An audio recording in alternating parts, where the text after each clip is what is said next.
Okay, we're back on the record. It's morning of July 13th, out of earshot of the jury. Have you all been able to review have you reviewed the instructions that I provided, or is there any objections to commentary on the jury instructions that I basically synthesized both sort of Commonwealth and the defendant's instructions?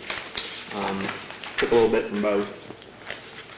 I didn't know. I thought they were the same thing you sent us before, but I'll look at them real quick. No, I haven't sent you anything. I'm just, I printed out, the only thing I did, let me just ask Ms. Smith this, because we discussed the admonition regarding April Taylor and not using, I guess, any way to evidence as far as her actions, but as far as the jury instructions that you all provided me, you all didn't add that admonition, so I guess that you all are okay with not including that? I'm actually fine with that. You're fine with not including an admonition? Okay, all right. That's what I figured, so I struck it from my proposed jury instructions. So are you all okay with the jury instructions that I provided? Yes, sir. No objection. Mr. Whitley, Ms. Smith, your opportunity. Are you all okay with the instructions?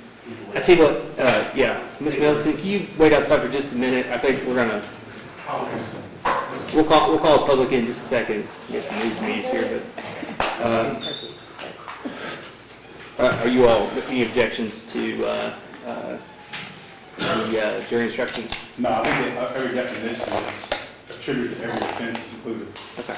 All right. So I will go ahead, and what I'm going to do is I'll run, I guess, about 9 more copies of these or so for purposes of the court and for the jurors.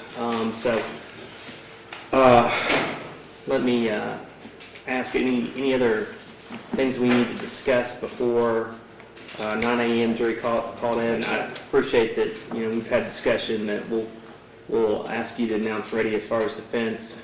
You want me to acknowledge that Ms. Williams is has a Fifth Amendment right to not testify, and that you all had discussion and that she's going to invoke a Fifth Amendment right and not testify today, correct? Well, yeah, I think that just for the record purposes, I talked to my client about her right to testify. Mm-hmm. And I'll let you to speak about it in front of the jury. So. Oh no, I think we do that with you. Okay. Okay. Okay.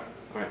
We supposed to say that the attorney talks to you about your right to testify, you have a right to testify, and by not testifying, you give him that right. Okay. Talk to Ms. Williams about it. She's going to give that right up. I just want to make sure it's recorded on the record. Okay. All right. So is all that true, Ms. Williams, that we've discussed, and you are going to invoke your Fifth Amendment right not to testify? Yes. Okay. All right. Sounds good. So based upon that, I assume we'll have another motion for directed verdict. Yes. Nothing's changed since my previous ruling, so I'm going to deny the motion for directed verdict based upon the arguments that we addressed at the bench beforehand. So when the jury proceeds here in at 9, we'll go ahead and commence with closing arguments then. Yes, in just a moment. Okay. Judge, I just said that for my one job, can we just make sure that this is all hooked up properly before the Sure. jury's in? So you can do any testing. Anything else that needs to be addressed on the record? No, sir. No? Okay. All right, we can go off the record and